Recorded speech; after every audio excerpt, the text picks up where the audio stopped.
Your role's a farce. We sold that computer for Brooklyn's sake. My father sent a message on my birthday. Then survive without me, I declared as I left, securing the accounts and leaving a dossier that shattered their finances. My name is Nicholas. I'm 26, and until recently I resided in what I thought was my home, a modest two-story house in a calm suburb. It's where my parents brought up me and my younger sister, Brooklyn. From the outside, we might have seemed like an ordinary family, but inside it was a subtle, suffocating mental cage, cloaked in loyalty, veiled by duty, and steeped in guilt. I've always been the dependable one. Since high school, I took on part-time work, and it was assumed I'd chip in for family costs. At first, it was small: my clothes, my phone bill, gas for the car. Fair enough. But after college, I was buying food half the time, covering the Wi-Fi, and handing over cash for emergencies that always seemed to involve someone else, usually Brooklyn. Brooklyn, 22, has a knack for being charismatic, yet manipulative, and no one ever calls her out. She's been treated like royalty her whole life. She doesn't want a job, claiming she's still finding herself. She flunked another course, but school's just tough for her. She burned through $1,200 in a week on cosmetics and takeout, yet we're not supposed to judge. She's stressed. Meanwhile, I earned my IT degree, landed a remote job, and still helped at home. Whenever I tried to set boundaries, I was reminded how fortunate I was to live rent-free, as if that justified their endless demands. The worst wasn't the money. It was their mockery. My dad loved to say when I spoke up, "You'll thank me for keeping you grounded." My mom just gave me silent, resentful glares, as if I'd violated some unspoken code. And Brooklyn? She once chuckled and called me the family's walking ATM. I laughed along, but I shouldn't have. Everything shifted on my birthday. I woke early. The kitchen was chilly. No decorations, no card, not even a text. I didn't expect much, just a quiet day, maybe a reprieve from the guilt. I brewed coffee, sat at my desk, and checked my emails. Then I saw Dad's text. No warmth, no emoji, just, "Sold your laptop. Your sister needed a new phone. Be thankful we provide for you." I stared at it, rereading it. I was stunned. That laptop wasn't just mine. It was my livelihood. I worked remotely. Without it, I was stuck. They knew that. Then came a second message. "Also, you're covering her tuition. $2,100 by Friday." My hands trembled. It wasn't a request. It was an order. No explanation, no shame, just expectation. Brooklyn had dropped 3 classes last semester and failed another. She wasn't even a full-time student anymore, just drifting. Yet I was supposed to fund her. I typed back 2 words. Not happening. Dad's reply was instant. "Then leave. You're done." No yelling, no debate, just those cold, final words. I didn't scream or sob. I stood, went to my room, and started packing. Most of my belongings, clothes, work gear, backup drive, were bought with my money. I didn't say farewell or slam the door. I left quietly, like I was stepping out for a meeting. But before I went, I left something on the dining table. A folder, neatly organized. Inside were printouts, receipts, bank records, proof of every cent I'd spent over 3 years. Phone bills, groceries, streaming subscriptions, car insurance that covered Brooklyn too. I included an email from last year when I loaned Dad $4,500 for the mortgage. He never repaid it. On top of the folder, I left a note, written carefully, "You wanted me out. Here's your wish." Everything else follows. Then I walked away. The next morning, my phone exploded. Missed calls, texts, even a voicemail from an unknown number, likely Brooklyn borrowing someone's phone. I didn't answer, but read every message. Brooklyn was panicking. Her new phone wasn't syncing with her apps. She didn't know I managed the family phone plan. Her college account showed an unpaid balance, blocking her registration. The automatic payment from my account had failed. Oops. Mom was unraveling, leaving a 6-minute voicemail oscillating between tears and rage, accusing me of abandoning the family and urging me to think of Brooklyn's future. This from the woman who once said my remote job wasn't real work. Dad tried everything, even calling my boss with my emergency contact info, leaving a voicemail claiming he was worried about my mental state. My boss forwarded it with a single word. Yikes. Dad also reached out to my friends and even my college ex asking if I was with her. He was desperate. Their household was crumbling, and they didn't yet know the worst. That first night, I stayed in a quiet Airbnb, booked with emergency savings I'd hidden. It was a simple 1-bedroom loft on the city's outskirts. Nothing lavish, just peaceful, clean, with fast Wi-Fi and no judgmental stares over dinner. I could finally breathe. No guilt, no veiled insults. Just me, a silent phone, and calm. That night, I reviewed everything I still controlled. Accounts, logins, shared plans. I laughed. Dad acted like he ruled because we lived under his roof. But like many old-school control freaks, he didn't grasp the digital world. I'd set up everything: Wi-Fi, utilities, shared banking, cloud storage. Over time, I'd become the one quietly running the house, while they assumed it was automatic. I didn't act rashly that night. I just waited, letting them stew in their panic. The next morning, Brooklyn texted, "What's this, Nicholas? Why's my student account locked? Where's the tuition money?" No greeting, no apology, just her usual entitled tone. Then Dad, "You'll fix this. You better." "Nope, not anymore." That's when I cut the final tie. I logged into the family cloud account I'd created at 17 because my parents couldn't navigate Google Drive. It stored everything: tax records, property documents, Brooklyn's school files, Mom's insurance papers. They dumped it all there without a thought. I saved a personal copy for myself, I'm not cruel, and then revoked everyone else's access. Next, I logged into the joint credit account.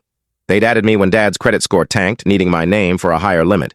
I hadn't used it in ages, but they had. I paid off the balance with my savings, then requested removal from the account, citing unauthorized charges. That locked the account pending investigation. I wasn't worried. They had no case against me. Then I contacted the bank. I'd set up their online banking when Dad needed tech help. He never changed the credentials, giving me full admin access. His mistake. I removed myself as a secondary holder on the savings account, froze the shared debit card, and filed a fraud report for the laptop sale. I'd found the buyer's post, messages, and receipt Dad emailed himself. A rookie move. Selling my work computer wasn't just wrong, it was illegal. After that, I sent one group message, calm and direct.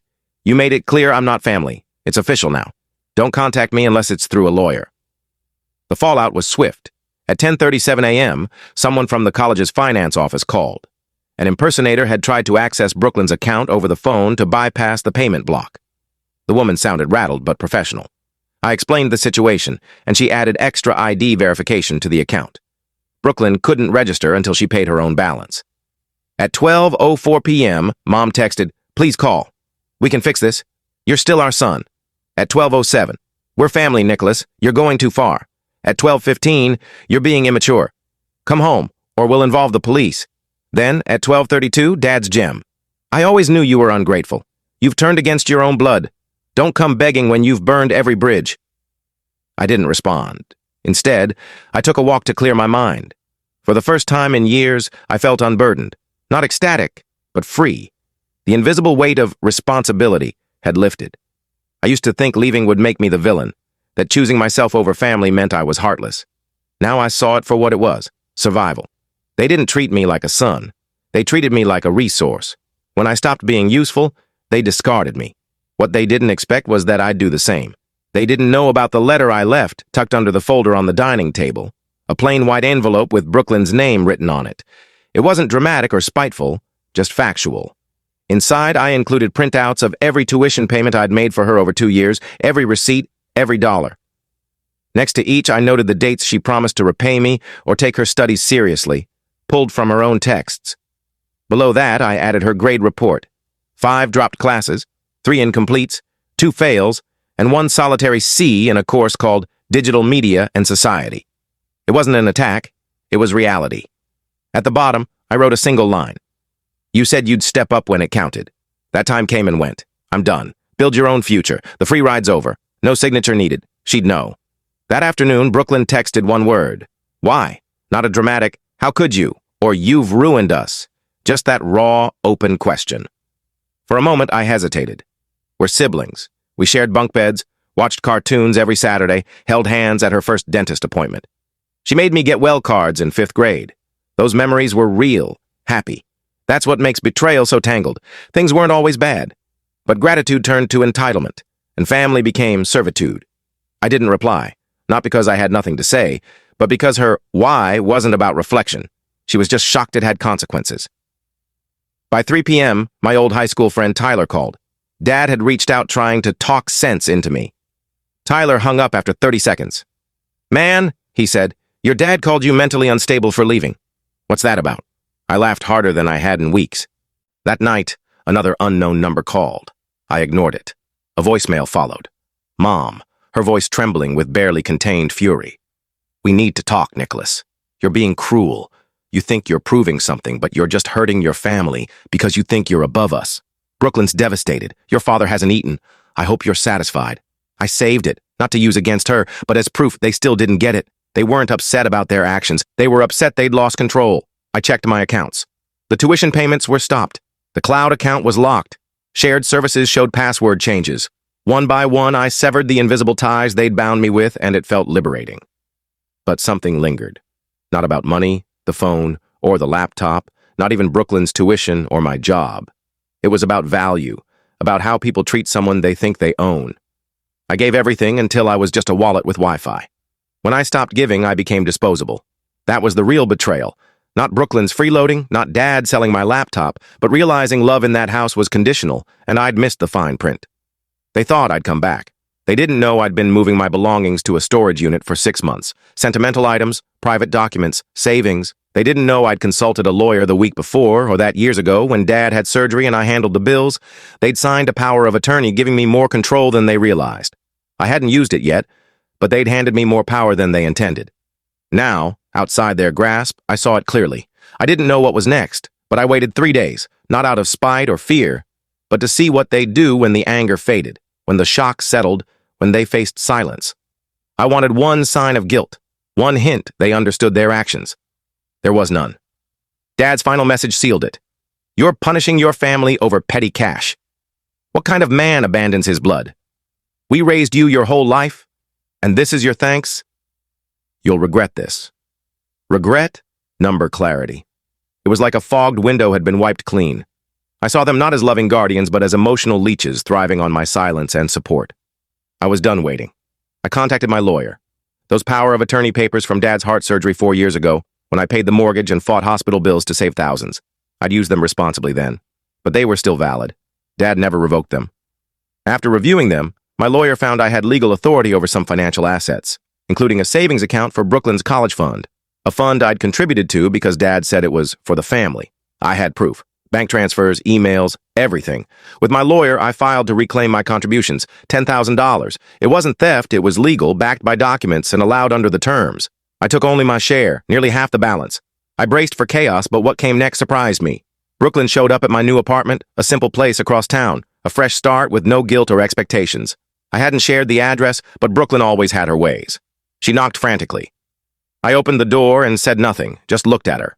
She looked drained, hollow.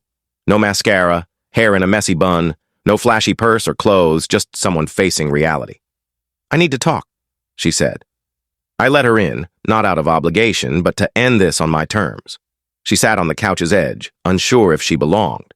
I didn't offer a drink or ask how she was. I said, "Why are you here?" Tears welled, but I saw panic, not remorse.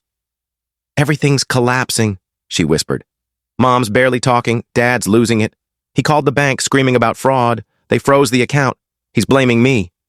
I raised an eyebrow. She flinched. "You took my tuition money." "No," I said evenly. "I took back what I put in. That fund existed because I helped create it. You didn't know." She looked down. "I didn't ask for this."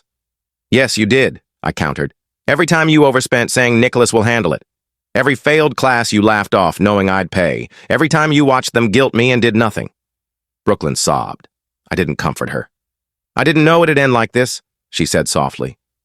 "That's the problem," I replied. "You never thought it'd end. You assumed I'd keep fixing everything while you played pretend." Silence fell. She stood. "I'm sorry," she said. I didn't answer. She moved to the door. "I thought we could fix this." "We can't," I said. "Not until you all face life without someone cleaning up your messes." She left without another word. That was the last time I saw any of them in person. A week later, the bank confirmed the account separation. I used the $10,000 for a certification program I'd delayed for years, too busy bailing out my family. It led to a better job, higher pay, better benefits, total freedom. Weeks later, Mom called once, leaving a voicemail about missing me, saying things had spiraled and they wanted to move forward and fix the family. But there was no family to fix. Real family doesn't dangle shelter like a threat, sell your work computer, or demand thousands like you're a bank. They don't discard your worth when you say no. I deleted the voicemail, not out of anger, but freedom. Over the next few months, I built a new life. I traveled, met people who valued me for me, not what I could give. I rediscovered passions, photography, cooking, hiking, dropped years ago. For the first time, I wasn't living for what do they need, Or, how do I keep the peace? I was living for me. One day, I found an old photo, Halloween 2007, Brooklyn in a princess costume, me as a knight holding her hand on the porch. I smiled, loving that version of her. The sister who looked up to me, not yet taught that exploiting love is easier than earning it. But it's not 2007. It's now, and I'm not the family ATM or a background character in their story. I'm the protagonist in my own. So what are your thoughts on this story? Do you agree with what happened, or do you see it differently? Let us know your opinion in the comments. We'd love to hear from you. And if you enjoyed the video, make sure to give it a like, subscribe to the channel, and hit the bell icon so you don't miss any of our upcoming stories. See you in the next one.